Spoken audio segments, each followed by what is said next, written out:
കുറേ ദിവസമായിട്ട് ചേട്ടൻ അടുപ്പിച്ച് ഉണ്ടായിരുന്നില്ല. ഇപ്പോൾ രാവിലെ തൊട്ട് ഞങ്ങളൊക്കെ ആയിട്ട് കമ്പനിയായിട്ടൊക്കെ നടന്ന ആളാണ്. പിന്നെ വൈകുന്നേരം 5:30 ആയപ്പോൾ അദ്ദേഹം ഷൂട്ടിംഗ് കഴിഞ്ഞ് പോയി കഴിഞ്ഞ് ഞങ്ങളിപ്പം ഷൂട്ടിംഗ് ബാക്കപ്പ് ആയപ്പോഴാണ് ഈ വിവരം അറിഞ്ഞത്. ഭയങ്കര പ്രയാസമായി പോയി. അങ്ങനത്തെ ഒന്നും അറിയത്തില്ല.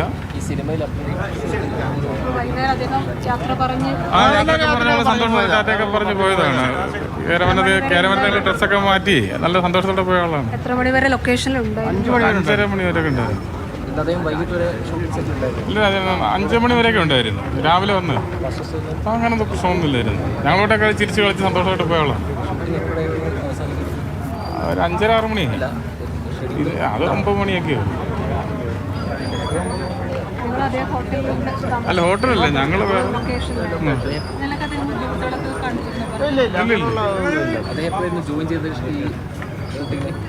ചേട്ടൻ തുടർച്ചയായിട്ട് കുറച്ച് ദിവസം ഉണ്ടായിരുന്നു. ഞങ്ങൾ രാവിലെ തൊട്ട് ഏറ്റവും കൂടുതൽ അടുത്ത് ഇടപഴകിയിട്ട് വൈകുന്നേരം ആയിരുന്നു. ഇപ്പം അല്ല, ഞങ്ങളെ ലൊക്കേഷനിൽ അറിയുന്നത്. അദ്ദേഹം ഇപ്പോൾ അഭിനയിച്ചുകൊണ്ടിരുന്ന പ്രകമ്പനം എന്ന സിനിമയുടെ അണിയറ പ്രവർത്തകരിൽ ചിലരാണ് ഇപ്പോൾ സംസാരിച്ചത്. വളരെ സന്തോഷവാനായി ചിത്രീകരണമൊക്കെ പൂർത്തിയാക്കി അദ്ദേഹം മടങ്ങിയതായിരുന്നു. വളരെ ഞെട്ടലോടുകൂടി തന്നെയാണ് എല്ലാവരും ഈ വാർത്ത ശ്രവിക്കുന്നത്.